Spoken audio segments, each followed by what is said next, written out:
Hello my friends. My name is Bot Mathematician, and this is Holomancer. Today we meet to determine the best set in standard mode. In this video we will try to understand the unique situation that has formed in Hearthstone.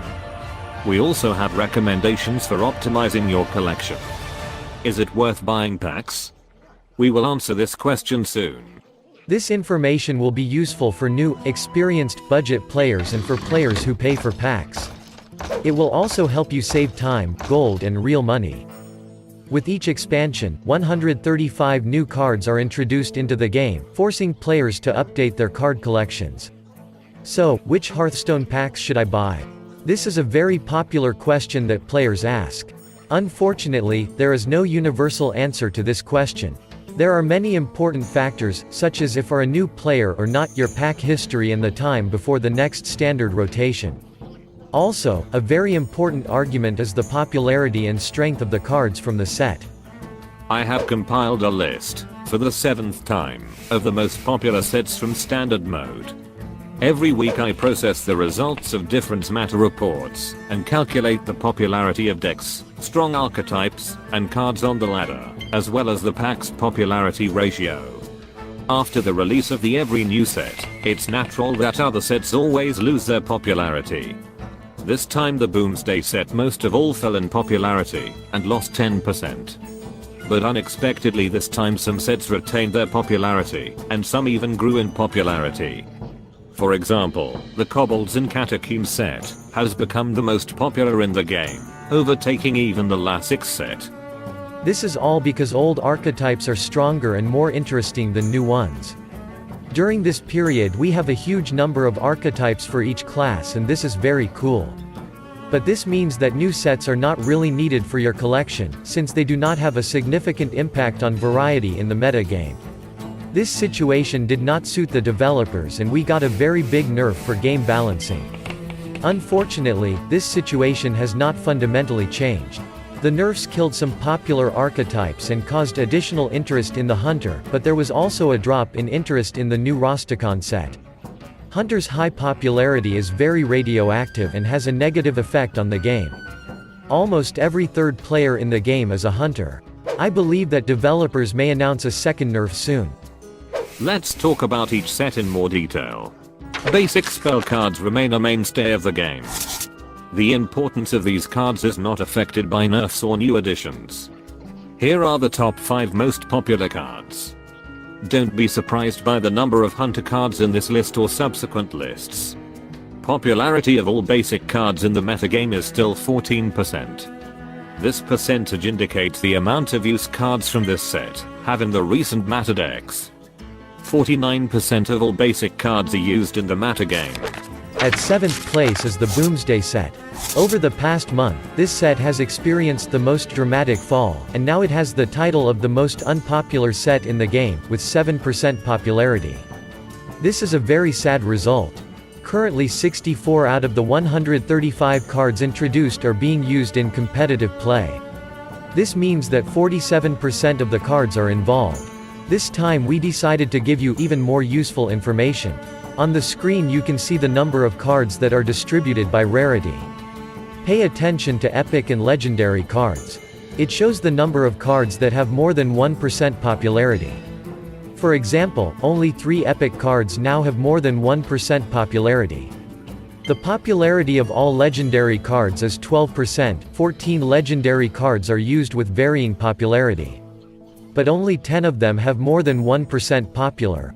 The most popular are Ziliax and Crystalsmith Kangar. And do not forget about Whizbang, the most unique legendary card in the history of the game.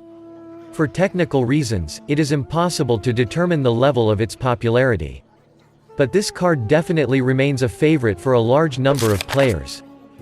The 6th position is held by the Witchwood. This expansion was released on April 2018, and unfortunately fell out of the meta relatively quickly. Out of the total 135 cards released, only about 38% are used in competitive play. It introduced some of the most popular legendary cards such as Baku the Moon Eater and Jen Greymane, which are both certainly worth getting. Here are the top 3 legendary cards, along with the top 5 cards with different rarities. The popularity of legendary cards is 13%. 13 legendary cards can be seen in the metagame, but only 7 of them have more than 1% popularity. In 5th place is Rastakhan's Rumble. This set might be the least impactful set of cards we've ever seen. The use of these cards in the meta game has fallen from the moment of the expansion's release, from a maximum 12% to a minimum of 10% after the nerf. The popularity of legendary cards is 13%. 19 legendary cards can be seen in the meta game. This is an incredibly high result, but only 6 of them have more than 1% popularity. The most popular legendary card is Zul'jin. 1 in 200 decks contain this card. In my opinion, this set contains many potentially strong legendary cards that can support new archetypes in the future. As you can see, all 3 editions in the Year of the Raven are at the bottom of the list.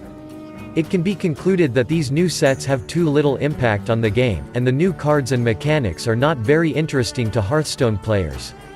In total, Rastakhan, Boomsday and the Witchwood cover only 24% of all cards. Of course, after the rotation in April, the situation will change.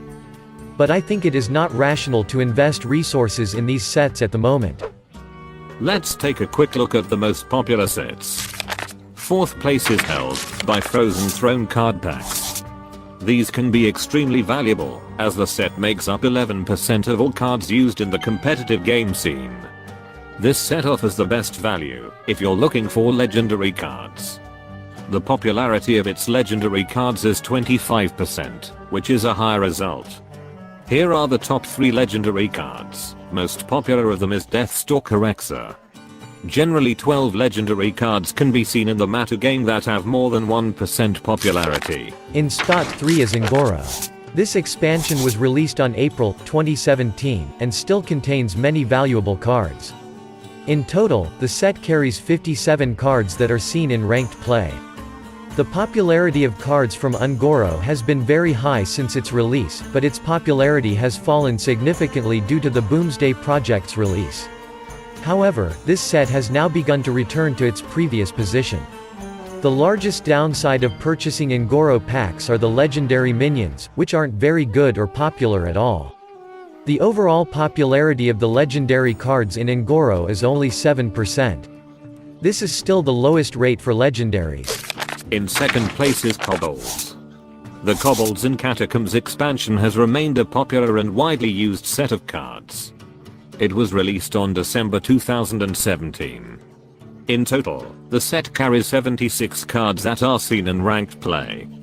This is 56% of all cards from the set. The popularity of all legendary cards in the set is 11%.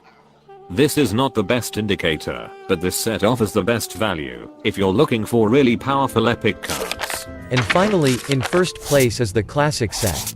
After the nerf, this set has risen to the top once again.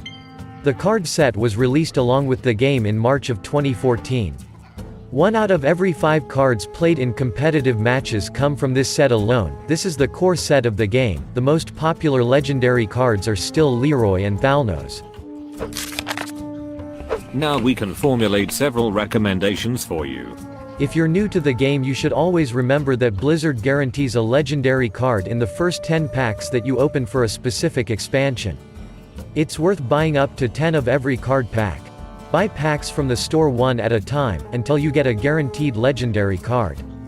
After that, buy only classic sets and build a strong foundation. Do not buy Journey to Un'Goro, Knights of the Frozen Throne or Kobolds and Catacombs.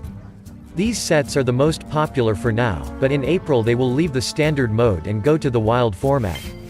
If you have a desire to play wild, you can consider buying packs from the Frozen Throne set in order to obtain strong legendary cards, and Kobolds for obtaining strong epic cards. At the present moment, I do not recommend investing in the Year of the Raven sets. The best solution is to craft the necessary cards from these sets. If you have a great desire to buy packs, then the best solution would be to buy from the Rastakhan set.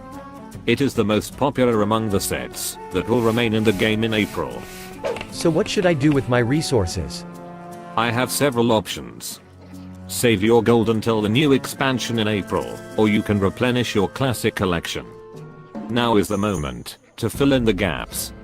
Besides, you will get a lot of dust that you can save or use to create cards from the Raven Year sets. Now is a unique moment in the game. We have an incredible popularity of the Hunter, a variety of old decks and archetypes in the meta game, and the complete indifference of the players to the new cards. The good news for us is that we can save our resources for the future. And how are you spending your resources now? We created a YouTube poll. Find the button on the screen, please vote and share your opinions in the comments.